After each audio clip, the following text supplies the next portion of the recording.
All right, this is a counseling session, or I'm sorry, this is for a classroom assignment, not a true counseling session, and it is for a grade. So, okay.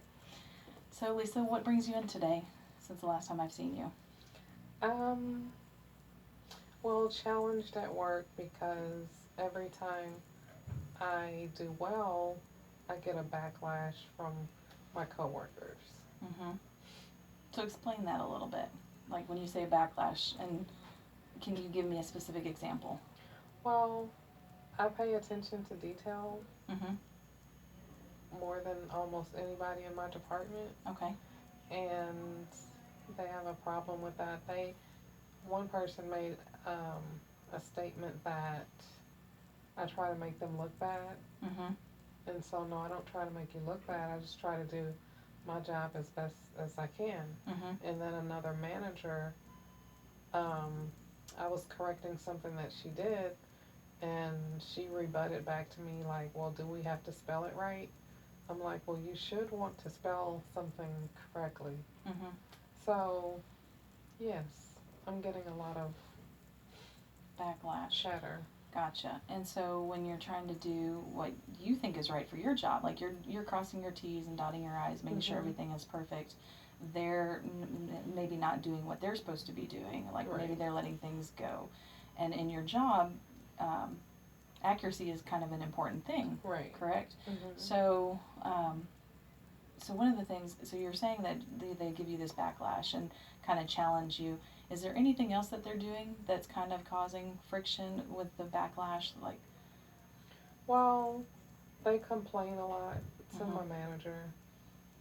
Um, she didn't really let it bother her, mm-hmm, or to the point where she had to say anything to me about it. mm-hmm, But she has since retired, and now I mm-hmm, have a new manager. mm-hmm, And they complain a lot to her, mm-hmm, but she is being influenced by it mm-hmm, to the point to where it's like, well, every time you send them an email, I want you to copy me so we'll see what's really going on. mm-hmm. So by you doing your job, they're actually trying to make it seem like you're not doing your job, I guess, in a way to where they're kind of turning you in that you're not a valuable associate, kind of. Kind of like I'm just making things up. Mm-hmm, Like, this is just excess. It should be this hard to do this. But, okay, so basically, what I do is I'm almost like an editor. mm-hmm, And the more accurate you are, because I do wires, mm-hmm, mm-hmm, and the more accurate you are, the easier it is not to make a mistake and lose somebody's money. mm-hmm, So that's the way I was trained. mm-hmm, I didn't write the rules. mm-hmm, The people that are disputing with me, mm-hmm, their bosses wrote the rules, mm-hmm. but they don't want to enforce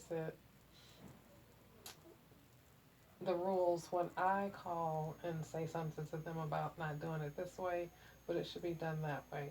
And it's like, well, who are you to tell me because I have a title? Mm-hmm. Mm-hmm.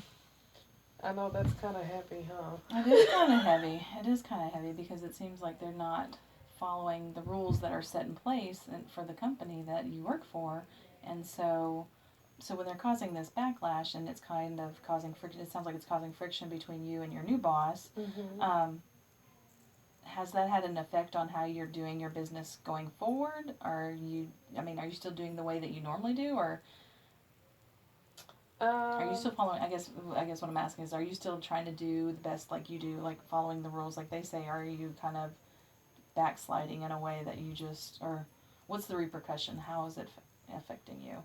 I'm not really letting major things go. I I don't have direct contact with them. I'll just send an email Mhm. and vaguely say something, Mhm. and especially since I have to copy this other person, Mhm. but I don't get as involved as I did before. Okay. I don't know.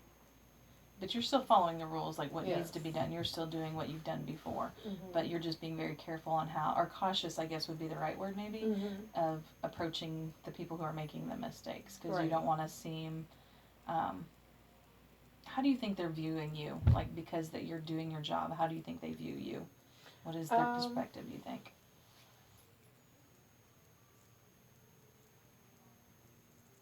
I don't know.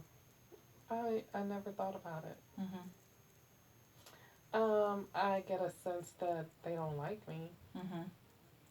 and it's not that they know me to Mm-hmm. like me. They Mm-hmm. just don't like the fact that I have to call them and tell them that they made a mistake. Mm-hmm. Mm-hmm. And so, like, we have different levels. We have like managers, and then we have your leg, Sorry. the managers over the managers, Mm-hmm. and then we have this one lady who's over everybody, right? Mm-hmm. So then we have certain branches that are worse than others. Mm-hmm. Some have improved. Mm-hmm. Okay, so I took over from a girl that used to do this, Mm-hmm. and she didn't enforce the rules. Mm-hmm. She just let them do whatever. Mm-hmm. But when I started doing the job, I was like, okay. When she trained me, I was like, is it this way or that way? And then she would tell me one way, but then I would see her doing it another way. I was like, but what way is it? Mm-hmm. Like, tell me how this is supposed to be done so we can just have some structure Mm-hmm. and do this. Mm-hmm. And see, they weren't used to that. Mm. Because if they bucked against her, she Mm-hmm. just let it go. So she didn't stand for the rules that were supposed to be. Right. Gotcha. I gotcha. And here I come. I get everything that I had a question about, Mm-hmm. that she would say one thing and do another. Mm-hmm. I I would call the company that we send the wires through and ask them how they wanted this done, Mm-hmm. and checking over our rules, and I got everything figured out. Mm-hmm. And I told the branches, I was like, okay, this is the way it's supposed to be done. You were told you needed this and you really don't, and you were told you don't need this but you really do. Mm-hmm. When I first took over, I was like, I'll give you until the end of the year. Mm-hmm. Come January, Mm-hmm. we're going to do it right. Mm-hmm. Okay? Mm-hmm. So when that happened, it was just like, who does she think she is? And just shatter, like, on this level. Mm-hmm. And then they started complaining to the next level. Mm-hmm. And then they started complaining to the top lady.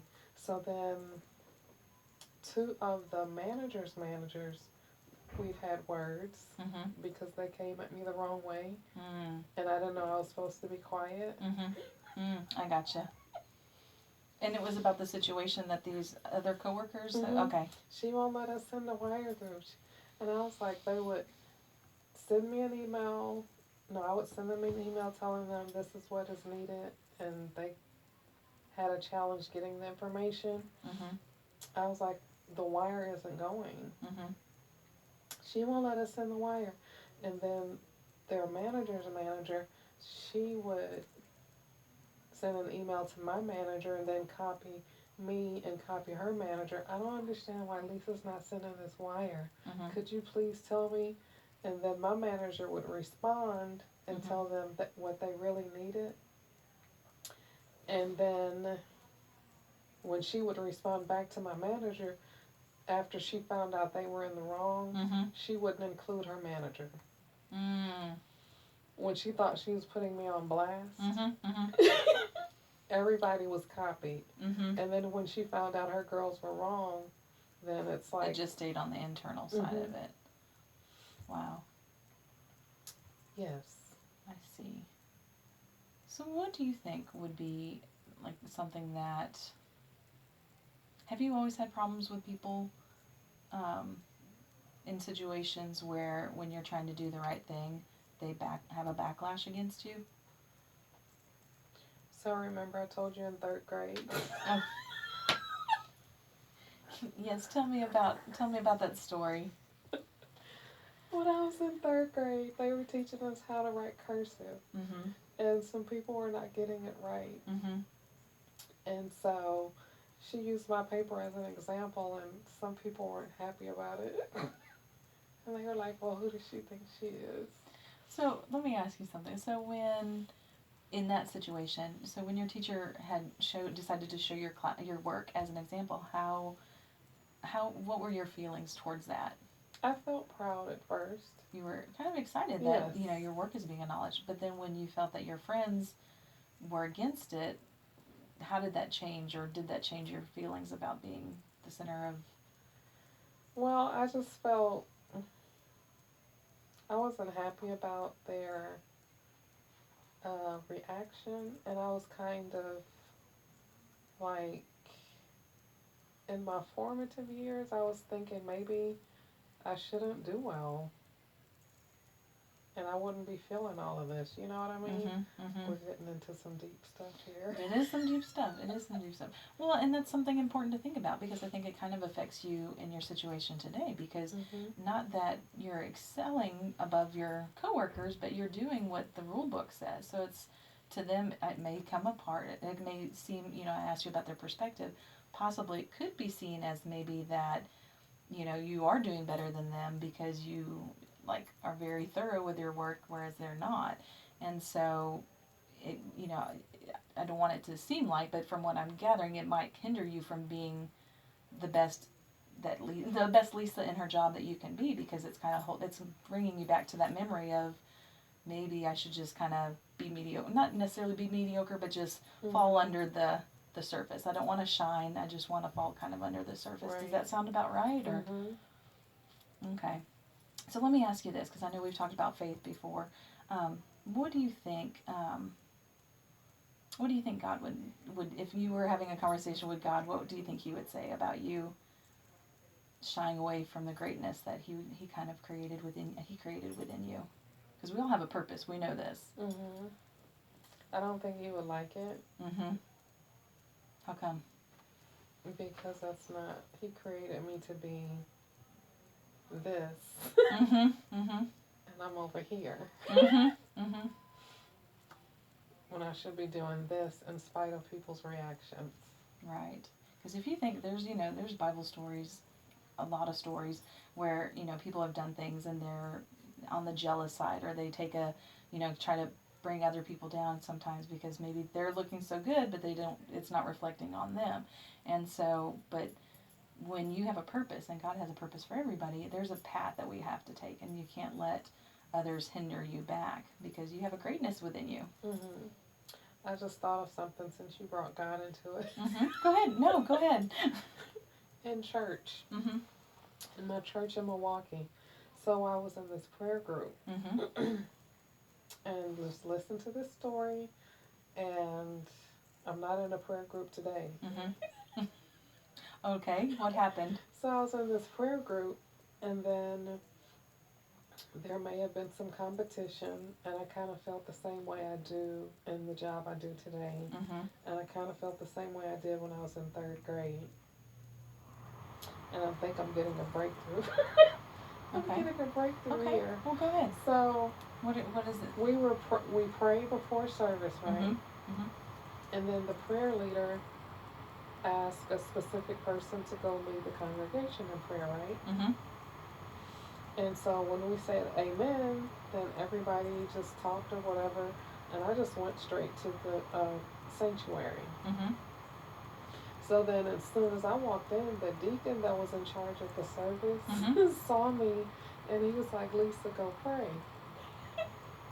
And I was like, oh, okay. Because it was time to start the service. Okay. The prayer people were still in the back getting themselves together to come in. Oh. And he grabbed the first prayer person he saw, and it was And he me. sent you out there. Okay, because the other guys weren't ready yet. Right. Okay. When they walked in and saw me, I got the look. Like you shouldn't be there? Yes. Really? Like, what is she doing up there praying? I told so-and-so to pray. See what I mean? Yep. And then I felt like afterwards I had to go explain myself.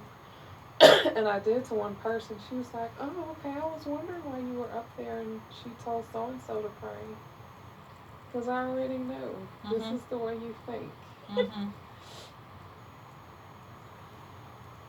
I'm gonna ask you. So, like, I mean, I think it seems strange that you would experience that in a church setting. Like, Mhm. you can see it maybe in a school or even a work setting, but even a Mhm. church setting, you're thinking, how can this be? Shouldn't we all be on the same mission? Shouldn't Right. we be having the same goal? Like, Mhm. you know, your prayer is the same as my prayer, I would think. And Right. so, does it matter who's up there for prayer type Right. thing?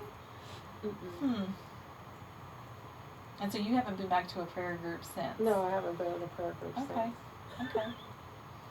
So, it's hindering you from being like the full person that God has created you to Right. be. Hmm. I told you it's getting deep. It is getting deep. It is getting deep. So what do you, how can, going forward, like thinking of, you know, how, I know right now the work situation is the thing going on, how do you think you could,